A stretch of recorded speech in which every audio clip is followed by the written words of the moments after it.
Good evening. Thanks for watching tonight. I'm Matt Davenport. Our top story tonight, Lori Vallow Daybell's fate is now up to a jury. The prosecution and defense presented their closing arguments today, wrapping up a 27-day trial.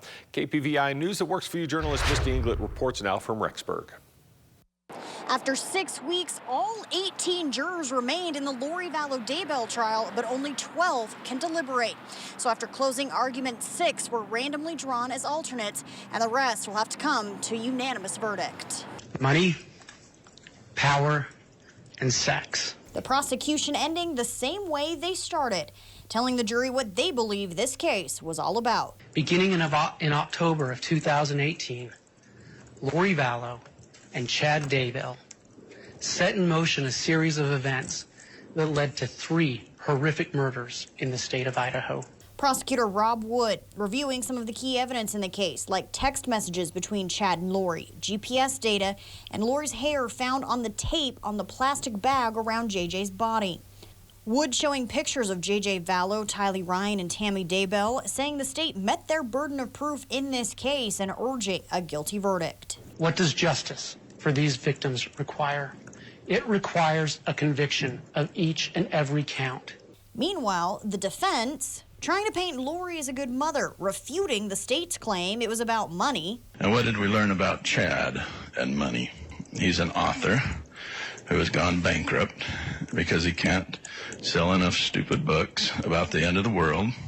So Lori wanted to ditch Charles, who makes $400,000 to $500,000 a year, and go to Chad, who makes $20,000 to $30,000 a year. My math, that just doesn't add up. Nor was it about power or sex. So use your reason and common sense when you look at pictures of Chad and you look at pictures of Charles. Was it a physical attraction? Was that a trade up, or was that a trade down? Jim Archibald worked to put the blame on Chad, saying he manipulated Lori and her religious beliefs. The state had the final word. There is no question that Tylee Ryan, JJ Vallow, and Tammy Daybell were murdered. Who is the common thread? Lori Vallow. Community members in the courtroom shared their thoughts with KPVI afterward. I think they have done, wow, such a great job. The prosecution has pulled it together so well. I thought that Rob did a wonderful job, Rob Wood.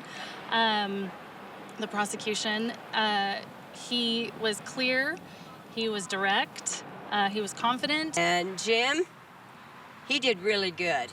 And when he got choked up, that was pretty powerful. He was trying to shift blame. He was trying to make Lori out to be a good mother. But in the end, those were Lori's kids.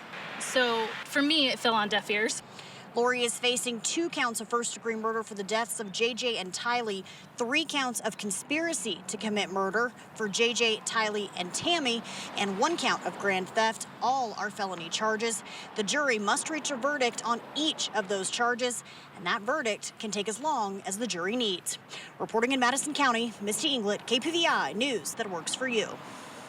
And when the jury turns in their verdict, they'll live stream that. You can get the latest on this case at kpvi.com.